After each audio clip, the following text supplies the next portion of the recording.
Hello there, I'm Nathalia Melo, your unfiltered fit BFF, mom of two turned CEO of a fitness empire. Someone who understands the struggles of trying to stay fit, sane, and sexy, all while juggling work, life, and motherhood. And this is the Unfiltered Fit Life podcast. Follow along wherever you're listening and join me weekly as I help busy working moms just like you simplify their fitness journey so they can lose weight, regain their confidence, and feel sexy AF. It's time to stop living in the what ifs and hiding from the cameras. It's time to regain control over your body, feel sexy naked, and wear a bikini confidently. People already see you as a super confident woman, but it's time for you to feel the same way too. Let's go. Hello there, fam. Nathalia Melo here, your host. Welcome to another episode of the Unfiltered Fit Life podcast. We are in the heart of the holiday season. You might be listening to this podcast while doing last minute shopping, or you might be getting things ready to host in your house or to bring somewhere. And I have very good memories of the holidays growing up. And I have a fun fact for you. Did you know that in Brazil, we celebrate Christmas on Christmas Eve on the 24th? And then I remember that our meal was always served right before midnight. And when I talk about the parties that my mom used to host, I remember that there were some parties that my mom even served breakfast the next day because people just stayed overnight, and you'd be like 5 or 6 o'clock in the morning. My mom is walking around with shots of espresso and a bread basket for people to just stay. So I have very fond memories of Christmas growing up in Brazil. And we have been creating some traditions with our own family, but we can't talk about the holiday season. We cannot talk about Christmas and the festivities without talking about the overconsumption of calories. And, it's known that it is going to be a period where there is going to be a lot less structure, and there is going to be a lot of events that you're going to be attending, and it's going to make a little bit more challenging to stay 100% on track with your fitness goals. And what happens is that a lot of people just throw their hands up in the air and they're like, oh, what's the point? If I cannot be 100% perfect, then I'm just going to wait. And that wait can be next month, the next year. And instead of starting the new year in, just let's say a couple pounds or a pound or no weight gain at all, they're starting like way farther from their fitness goal, their goal weight, whatever that is. So today we are going to be talking about, and I'm going to be sharing with you 5 strategies that I personally use to minimize weight gain during the holiday season. And we can see here and pretend that there is, oh no, it's just that one day. But the problem is that for a lot of people, it's not just that one day. In the US, for many people, it has started since Thanksgiving. And on Christmas, it starts right before Christmas and then it goes on until January 1st. So that's the misconception that is just about that one day. It's not just about what you do on that one day. It's about what you do on the days before and what you keep on doing after the actual festivity. Do you get back on the wagon? And that's what we're going to be touching on. And I'll be sharing these strategies that have worked for me and that I have been fine-tuning over the years. And I have a fun fact for you. Did you know that this time of the year is responsible for people putting on about 80% of what their annual weight gain is? So, it's no surprise that people have a little bit of a panicky situation whenever it comes to the holiday season, but worry no more. I feel very confident that with these tips that I'm going to be sharing with you and these strategies that I personally use, you are going to be prepared and good to go. And the first one is to keep a routine. And that's a big problem that I see in the fitness space. And even whenever I'm talking with women who want to work with us, is that, oh, but I'm busy. And it doesn't happen just on the holiday season. It happens during the summertime. It happens whenever we're coming closer to spring break. Oh, I'm busy and, I can't start a program right now, or I cannot stick with it because the holidays are right there and there is going to be the festivity and I'm not going to be able to stick to the program and I'm not going to be able to be perfect. So this whole idea that you need to be perfect all the time does not prepare you for real life, because right now is the holiday season, but then we're going to have January and then February. Normally in January, the excuse is, oh, I've spent too much money on the holidays, so I cannot do anything right now. And then in February, oh yeah, maybe I can do it right now. And then March, we're already gearing up for a spring break. Oh, I can't do it because I have a trip coming up. Do you see how it's very easy to become a cycle? So by having some kind of routine, you will allow you to keep on showing up, even if it cannot be perfect. So, what do I mean by that? For example, we are traveling for Christmas and New Year's.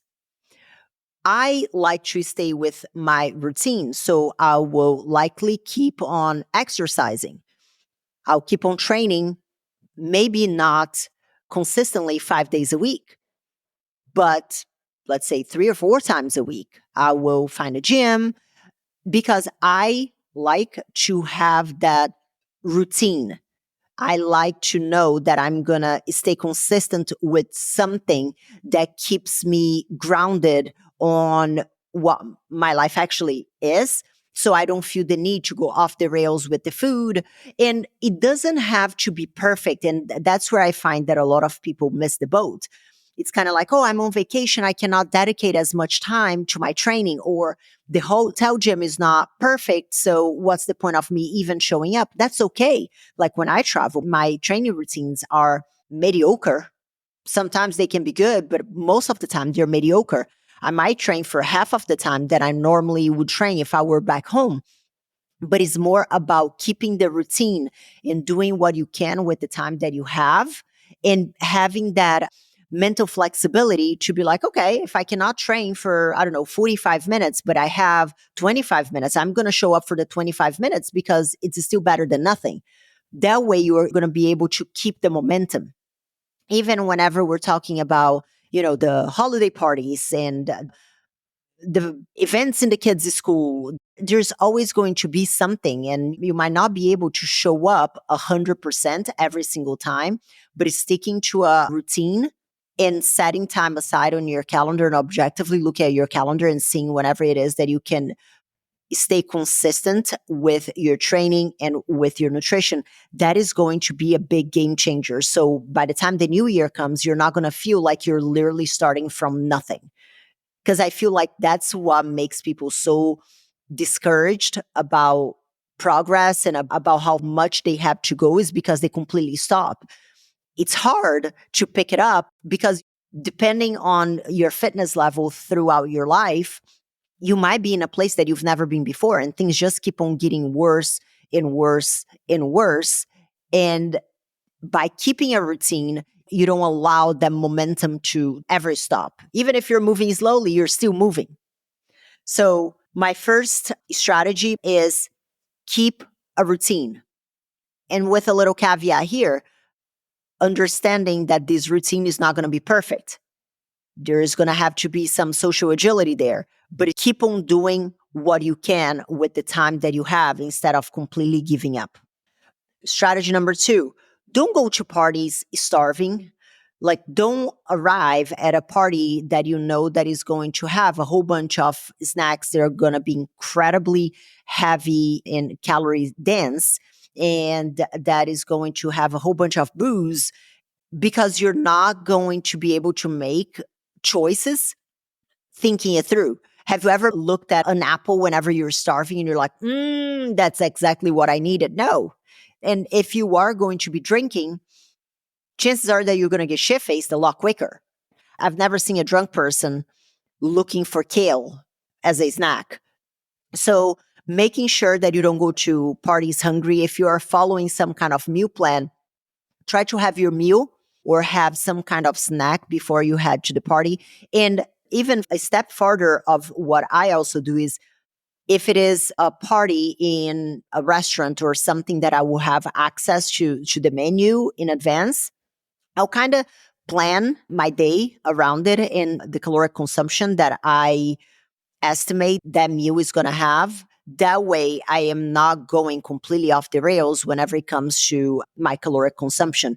But what is going to allow you to make more educated choices instead of impulse decisions is going to be by not going to the parties starving because you're just going to grab the first thing that comes in front of you. So that's the second strategy that I use. I always eat a little something, something before I go because I don't want to get there just ravenous and just going for whatever. Number three is going to be letting it go of the all or nothing mentality. I kind of start touching on it on the first one whenever I was talking about keeping a routine. If you do not have the full amount of time that you normally train for, it doesn't mean that it has to be a nothing. Oh, if I cannot do all the time that I normally do, then I'm not going to do anything at all. With your training, it doesn't have to be like that. You can still show up and do something. I think that is not just for the physical benefit, but most importantly, from the psychological benefit that you are going to show to yourself that you are able to honor a promise that you have made to yourself, even when life gets busy. And that's going to build that confidence. So, really letting go on the all or nothing mentality on the exercise front. And most importantly, on the food front, because what I see time and time again, especially with those that have been on yo-yo diets and have always had a very extreme mindset around food, is that they'll go to a party and then they would eat, let's say, two hors d'oeuvres that is quote unquote off plan. And then they already feel like they're a failure. Oh, I suck. So if I already had two hors d'oeuvres that probably total 300 calories, for example, you know what? I already messed up. So I'm just going to go ahead and eat the whole tray of hors d'oeuvres and then keep on eating it tomorrow as well. And then I'll pick it back fresh again on Monday. And then Monday becomes the new year. And then what was supposed just to be extra consumption of 300 calories, next thing you know, is become 3 week long binge fast. So it's like the car analogy, the tires. Can you imagine you get a flat tire and you're like, you know what? I suck. I drove through this nail. I got one flat tire. I'm going to go ahead and slash the other three just because. That's not going to fix your problem at all. It's actually going to make your life even harder. And that's the same thing with food. Imagine that every time that you're like, for example, pouring milk, then let's say that you spill a little bit of milk whenever you're pouring it. You're like, you know what? I suck. Then you just go ahead and you pour the whole carton of milk on the floor just because you messed up. So letting go of that all or nothing mentality that if you're not like 100% perfect and you eat 1000% according to plan, then what's the point? Because that is going to lead likely to binging and it's going to lead to a significant weight increase, which then is going to lead you to be even farther away from your fitness goals. And these, if I were to talk about most of the strategies that I'm sharing today, of the 5 strategies, this is one of the most challenging ones. This was personally for me something that it took me a long time, especially with my background from competing, of those extremes, all or nothing relationship with, anything fitness or food related. This was very challenging, but it was an exercise that I constantly practiced with myself. And one thing that I found that made this all or nothing mentality, I don't want to say easy because it wasn't easy, but that made the transition smoother, was normalizing foods that I perceived as quote unquote bad, or that I perceived that I wasn't allowed on my day to day if I wanted to have certain fitness goals, like ice cream or dessert or chip. I never deprive myself from having access to these foods on a normal day to day by normalizing it, it stops being novelty whenever I come across it. So I don't feel the desperate need to overconsume. This is a much more lengthy process. And so, for the purpose of this podcast and for the purpose of sharing strategies that you can utilize right now, especially as we are so close to big feast, understanding that it's not all lost just because you messed up just a little bit or you perceive as messing up. Food is part of life. So let it go. That's strategy number 3. Then strategy number 4 is don't use exercise to justify binging or overconsumption and vice versa. And what I mean by that is that for a long time, I would think, oh, I'm going to exercise today because I'm going to burn all these calories so I can eat more later. But the reality is that whenever you look at the caloric output of exercise compared to how many calories you actually consume during Christmas or Thanksgiving or something like this, it doesn't even scratch the surface, for one. And second, exercise shouldn't be a form of punishment for enjoying a nice meal and quality time with your loved ones and with your family. And it's the same thing that I see often. And it's so normalized because it's funny. On Thanksgiving Day, I went and did a boot camp class with my husband. And I remember the instructor saying, oh, yeah, let's burn all these calories so we can eat more later today. And this message is so normalized, but it is so problematic that that's why I think it's important for me to talk about this here as to why we need to let it go. Because how many times I can say that I have done it, and I'm pretty sure that most people that are listening to this podcast have probably done it. Oh, I overconsumed on Christmas, so tomorrow I'm going to do an extra 30 minutes of cardio to burn off the calories that I ate. That's disordered eating. That is common, but that's not normal behavior. That is not normal relationship with food. So whenever I started to understand and whenever I started to come to terms that food is to be enjoyed and exercise is not punishment for the food that I enjoyed eating with the people that I love, the strategy, it started to make a lot more sense. And it started to become a lot more effective as well because I didn't resent myself for not putting in the work and to make it worth having quality time with my family. No.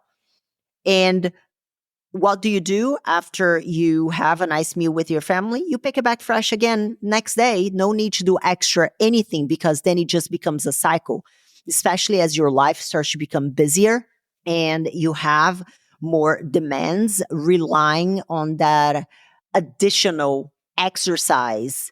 It's not going to solve the problem. And because ultimately you only have so many hours in the day. So if that is the strategy that you're using, oh, I'm going to have like this food and I'm going to do extra exercise.